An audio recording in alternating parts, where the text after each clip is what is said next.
பேரன்பு கொண்ட சொந்தங்கள் யாவருக்கும் வணக்கம்.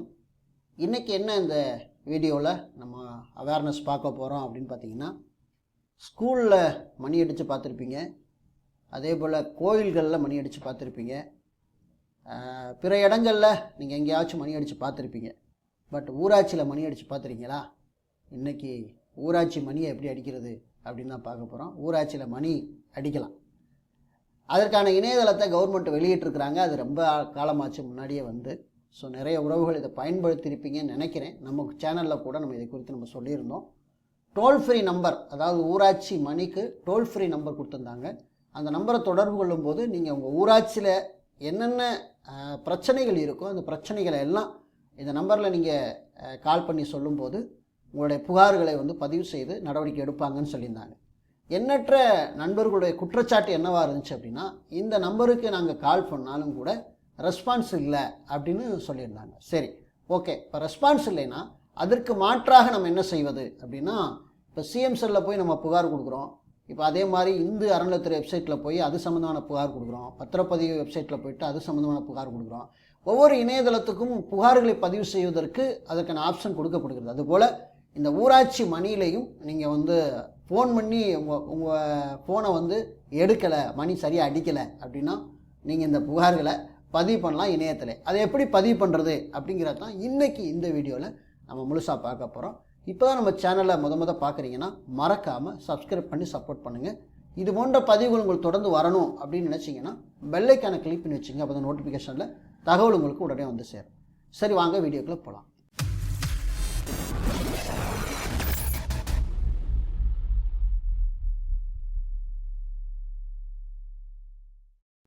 இந்த வெப்சைட்டோட லிங்க் நம்ம வீடியோக்கில் டிஸ்கிரிப்ஷனில் கொடுத்துருக்குறேன். அப்படி இல்லைன்னா நீங்கள் கூகுள் போயிட்டு கூட நீங்கள் ஊராட்சி மணி அப்படின்னு நீங்கள் டைப் பண்ணி சர்ச் பண்ணால் உங்களுக்கு இந்த ஃபஸ்ட்டு பேஜ் வந்து லிங்க் முதல்ல வந்துடும். நீங்கள் அதை கிளிக் பண்ணி உள்ளே வந்துடலாம். இப்போ இது பார்த்தீங்கன்னா ஊரக வளர்ச்சித்துறை இயக்குனர் கட்டுப்பாட்டில் தான் இந்த ஸ்கீம் வந்து நடைமுறைப்படுத்தப்படுகிறது. இதுதான் முகப்பு பகுதி. இதில் அறிமுகம்னு ஒன்று கொடுத்துருக்காங்களே, இது எப்போ அறிமுகப்படுத்தினாங்க அப்படிங்கிற டீட்டெயில் வந்து இதில் இருக்கும். நீங்கள் அதை கிளிக் பண்ணிங்கன்னா ஊரக வளர்ச்சி மற்றும் ஊராட்சித்துறை இதில் வந்து உங்களுக்கு கண்டிப்பாக வந்து இந்த டிஸ்பிளேயில் உங்களுக்கு வந்துடும். நீங்கள் அதை படித்து தெரிந்து கொள்ளலாம். ஏன்னா படித்தோம்னா கொஞ்சம் நீண்ட பதிவாக இருக்கும், அதனால் நம்ம அதை விட்டுறலாம். அது போக பார்த்திங்கன்னா கேள்வி பதில்கள் இங்கே கொடுத்துருக்காங்க. இந்த கேள்வி பதில்களை நீங்கள் படித்து பார்த்தாவே இந்த வெப்சைட்டை நம்ம எதற்காக பயன்படுத்தணும் அப்படின்னு தெரிஞ்சிடும். குறிப்பாக பார்த்திங்கன்னா நம்ம மேலோட்டமாக சில கேள்விகளுக்கு நம்ம பதிலுக்கு சொல்லிட்டு போயிடலாம். நம்ம உள்ளே போக வேண்டிய தேவையில்லை. இந்த குறை தீர்க்கும் இணையதளம் நோக்கம் என்ன அப்படின்னா, ஊரக பகுதியில் இருக்கக்கூடிய எண்ணற்ற நபர்களுக்கு இந்த பிரச்சனைகளை தீர்த்து வைப்பதற்காகவே இந்த இணையதளம் உருவாக்கப்பட்டது என்று பதில் சொல்கிறாங்க. யார் புகார் கொடுக்கலாம்? இந்த இணையதளத்தின் மூலம் தமிழகத்தில் உள்ள யாரும், குறிப்பாக ஊரக பகுதியில் வசிப்பவர் புகார் கொடுக்கலாம். பொதுமக்கள், சுய உதவிக்குழுக்கள், கிராம நிர்வாகத்தில் உள்ள மக்கள் பிரதிநிதிகள் உள்ளிட்டோர் இந்த தளத்தின் வாயிலாக அரசு திட்டங்கள் மற்றும் ஊரக வளர்ச்சி குறித்த புகார்களை நீங்கள் பதிவு செய்யலாம். நான் எப்படி ஒரு புகாரை சமர்ப்பிக்கலாம் அப்படின்னா அதுக்கு டீட்டெயில் கொடுத்துருக்காங்க. இந்த இணையதளத்திலே வந்து அதுக்கான ஆப்ஷனை சொல்லியிருக்காங்க. நான் அதை சொல்கிறேன் உங்களுக்கு. எனது புகாரின் நிலை பார்ப்பது எப்படி, அதுவும் இந்த வெப்சைட்லேயே பார்க்கலாம். அதையும் நான் உங்களுக்கு சொல்லிடுறேன். எந்த விதமான புகார்களை சமர்ப்பிக்கலாம் அதுக்கு சொல்லியிருக்காங்க. நீங்கள் குடிநீர் பிரச்சனை, சாலை பிரச்சனை, அதையும் நான் உங்களுக்கு இதிலே நான் சொல்லிடுறேன். அந்த புகார் கொடுக்கும்போது அதிலே ஆப்ஷன் கொடுத்துருக்காங்க. புகார் அளித்த பிறகு உறுதிப்பத்திரம் எனக்கு கிடைக்குமா, அக்னாலஜ்மெண்ட் கிடைக்குமானா கண்டிப்பாக கிடைக்கும். அதில் எந்த மாற்று கருத்தும் கிடையாது. எனது தனிப்பட்ட தகவல் பாதுகாப்பாக இருக்குமா அப்படின்னா நிச்சயமாக உங்களுடைய தகவல்கள் பாதுகாப்பாக இருக்கும் அப்படின்னு சொல்லியிருக்காங்க. ஓகே, இப்போ நம்ம எப்படி புகார் பதிவு பண்ணுறது அப்படின்னா, இந்த புதிய புகார் அப்படிங்கிற ஒரு ஆப்ஷன் இருக்கு இல்லையா, நீங்கள் இந்த புதிய புகார் ஆப்ஷனை கிளிக் கொடுத்ததுக்கப்புறம் உங்களுக்கு பார்த்தீங்கன்னா இந்த லாகின் பண்ணுறதுக்கான ஆப்ஷன் கொடுப்பாங்க. இதில் ஏற்கனவே நான் லாகின் பண்ணி வச்சுருக்கேன். அதனால் நான் வந்து ஐடி பாஸ்வேர்டு கொடுத்து உள்ளே போயிடுவேன். பட் நீங்கள் வந்து புதிய கணக்கு நீங்கள் உருவாக்க வேண்டியது அவசியமாக இருக்குது. நீங்கள் அந்த புதிய கணக்கு உருவாக்குக அப்படிங்கிற டீட்டெயிலை வந்து நீங்கள் கிளிக் கொடுத்தீங்கன்னா உங்களோட டீட்டெயில் இங்கே வந்து கண்டிப்பாக கேட்கும். நீங்கள் வந்து பெயர் உள்ளிடவும், தொடர்பு எண் உள்ளிடவும், அதுக்கப்புறம் இமெயில் வந்து கண்டிப்பாக நீங்கள் கொடுக்க வேண்டிய அவசியம் இருக்கும். ஸோ எதெல்லாம் கேட்டிருக்காங்களோ அதெல்லாம் நீங்கள் கொடுத்துட்டு நீங்கள் பதிவு செய்யவும் அப்படிங்கிற ஒரு ஆப்ஷன் கொடுத்தோன்னா உங்களுக்கு ஐடி கிரியேட் ஆகும். இந்த ஐடி கிரியேட் ஆனதுக்கப்புறம் நீங்கள் வந்து சைன்இன் பண்ணி நீங்கள் உள்ளே வந்துக்கலாம். இப்போ நம்ம சைன்இன் பண்ணி உள்ளே போகிறோம். உள்நுழைக. ஓகே, இப்போ நான் ஏற்கனவே வந்து ஒரு புகார் கொடுத்துருக்குறேன். அது அந்த புகார் விவரம் தான் இங்கே நீங்கள் பார்க்குறீங்க. நான் இந்த தேதியில் கொடுத்தேன். அதோட புகார் என்னென்ன, புகார் எது தொடர்பாக, கிராம சபை தொடர்பாக, அந்த மனுவோட நிலை என்ன அப்படிங்கிற டீட்டெயில் தான் இங்கே பார்க்குறீங்க. இப்போ நம்ம வந்து புகார் கொடுக்க போகிறோம் இல்லையா, புதிய புகார் நம்ம கொடுக்க போகிறோம். ஸோ அதை எப்படி கொடுக்குறது, நீங்கள் ட்ரோல் பண்ணிட்டே கீழே வந்தீங்கன்னா புகார் கண்காணிப்பு, புகார் மனு, அலுவலர் உள்நுழைவு, புகார் மனு, இதை நீங்கள் கிளிக் கொடுத்துட்டு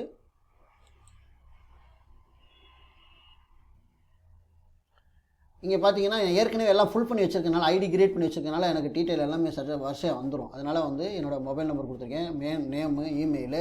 ஸோ நீங்களே எல்லாம் கொடுக்க வேண்டிய அவசியமாக இருக்குது. இதில் பார்த்தீங்கன்னா கிரவஞ்ச் டைப்பு, இந்த கிரவஞ்ச் டைப் என்னென்னா இதில் 3 ஆப்ஷன் கொடுத்துருப்பாங்க. தனிப்பட்டவரா, இல்லை பெண்கள் குழு சம்மந்தமாகவா, இல்லை பொதுநல புகார் கொடுக்குறீங்களா. நீங்கள் எந்த புகார் கொடுக்குறீங்க? பொதுநல புகார்னா பொதுநலத்தை கிளிக் பண்ணிக்கோங்க. மாவட்டம், ஒன்றியம், உங்களோட ஊராட்சி, உங்களோட கிராமம், இதெல்லாம் நீங்கள் கிளிக் கொடுத்துட்டு தேர்ந்தெடுக்கங்கிற ஒரு ஆப்ஷன் இருக்கு இல்லையா, அதில் வந்ததுக்கப்புறம் எதுக்கு நீங்கள் புகார் கொடுக்கலாம் அப்படிங்கிற விவரம் வந்து கீழே கொடுத்துருக்காங்க பாருங்கள்.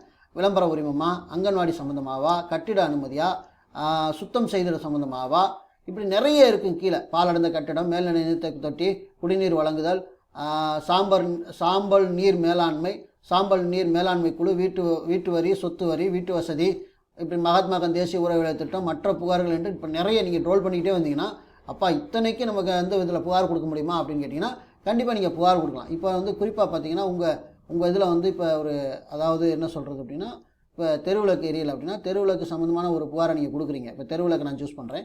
இப்போ தெருவிளக்கு சூஸ் பண்ணதுக்கப்புறம் இங்கே பார்த்தீங்கன்னா புகாரோட விவரங்களை தேர்வு செய்ய அப்படிங்கிற ஆப்ஷன் இருக்குது பாருங்கள். அதில் புதுசாக தெருவிளக்கு அமைக்கணுமா, தெருவிளக்கு பழுது பார்க்கணுமா, புதிய மின்கம்பங்கள் அமைக்கணுமா, இல்லை வேறு ஏதாவது சம்மந்தமா அப்படின்னு சொல்லிட்டு நீங்கள் என்ன செய்யலாம்னா, நீங்கள் இதை தெருவிளக்கு வந்து பராமரிக்கணும் அப்படின்னு சொல்லி நீங்கள் எந்த ஆப்ஷன் வேணாலும் நீங்கள் சூஸ் பண்ணிக்கலாம் உங்கள் பெட்டிஷனை பொறுத்து. இங்கே ஆவணங்கள் பதிவேற்றம் அப்படின்னு ஒன்று இருக்குல்ல. இப்போ நீங்கள் ஒரு ஃபோட்டோ எடுக்கிறீங்க, அந்த ஃபோட்டோவை வந்து நீங்கள் அந்த புகாரில் வச்சு அனுப்பணும். ஊர் அந்த தெருலைட் எரியாமல் இருக்குது, அந்த தெருலைட் எரியாத அந்த போஸ்ட் மரத்தை நீங்கள் ஃபோட்டோ எடுக்கிறீங்க. அல்லது சாலை பிரச்சனையாக இருக்குது, அதை நீங்கள் ஃபோட்டோ எடுக்கிறீங்க. இல்லை 100 நாள் வேலை செய்யாமல் தூங்கிட்டு இருக்காங்க, அவங்க ஃபோட்டோ எடுத்து நீங்கள் வந்து 100 நாள் வேலை செய்யாமல் கம்ப்ளைண்ட் கொடுக்கணும்னு நினைக்கிறீங்க. ஸோ இந்த மாதிரி என்ன பண்ணுறீங்கன்னா, இந்த ஆவணப்பதிவு நீங்கள் இதை கிளிக் கொடுத்தீங்கன்னா அந்த ஃபோட்டோ வைக்கிற ஆப்ஷனுக்கு உள்ளே போயிடும். ஸோ நீங்கள் என்ன செய்யலாம்னா, இந்த ஃபோட்டோ நீங்கள் எந்த ஃபோட்டோ வைக்கிறீங்களோ அந்த ஃபோட்டோவை சூஸ் பண்ணி நீங்கள் ஓப்பன் பண்ணி அதை கிளிக் கொடுத்தீங்கன்னா அது கீழே வந்து அட்டாச் ஆகிடும். ஓகே, இந்த மாதிரி வந்து அட்டாச் ஆகும். நீங்கள் எத்தனை இணைப்பு வேணாலும் கொடுக்கலாம். கொடுத்துட்டு நீங்கள் இங்கே சப்மிட் கொடுத்தீங்கன்னா உங்களுக்கு என்ன ஆகுது அப்படின்னு பார்த்தீங்கன்னா, அக்னாலஜ்மெண்ட் ஒன்று செழிப்பாகும். நான் புகார் கொடுக்கல, ஸோ ஏற்கனவே நான் கொடுத்ததுனால இப்போ மறுபடியும் நான் கொடுக்கல.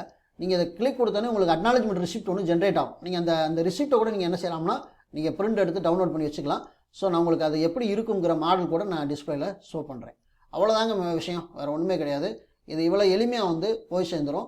இதுக்கப்புறம் வந்து நீங்கள் உங்களுடைய புகாரை வந்து கண்காணிக்கிறதுக்கு இந்த ஆப்ஷன் வந்து நீங்கள் கொடுத்த புகாரை வந்து கண்காணிக்கிறதுக்கு இதை கிளிக் கொடுத்தீங்கன்னா அது யார்கிட்ட இருக்குது என்னங்கிறத உங்களுக்கு டீட்டெயிலாக வந்து அது காட்டிடும். நீங்கள் எப்போ கொடுத்தீங்க, இந்த டீட்டெயில் என்ன, இந்த டீட்டெயில் எல்லாம் இங்கே வந்துடும். எத்தனை புகார் கொடுக்கல அத்தனை புகாருக்கும் கீழே அப்படியே 1/1 ட்ரோல் பண்ணிக்கிட்டே வந்தீங்கன்னா உங்களுக்கு தெரிஞ்சிடும். ஓகேவா?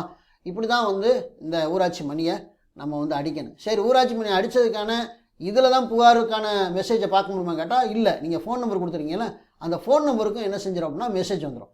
மெசேஜ் வந்து நீங்கள் அந்த நம்பரை நீங்கள் வந்து சேவ் பண்ணி வச்சுக்கலாம். ஒருவேளை அந்த புகார் வேலை செய்யலை அப்படின்னா அந்த புகார் நம்பரை வச்சு இன்னொரு புகார் கூட நம்ம கொடுக்கலாம். மணி அடிச்சுக்கிட்டே இருப்போம், எப்போ வந்து சத்தம் வந்து அது நிறுத்தப்படுதோ அது வரைக்கும் நம்ம அடிச்சுக்கிட்டே இருக்கலாம். ஓகேவா? இப்போ இந்த பதிவு உங்களுக்கு யூஸ்ஃபுல்லாக இருக்கும் அப்படின்னு நினைக்கிறேன். இந்த வெப்சைட் லிங்க் நம்ம வீடியோக்கள் டிஸ்கிரிப்ஷன் கொடுத்துருக்கேன், மறக்காமல் பயன்படுத்திக் கொள்ளுங்கள்.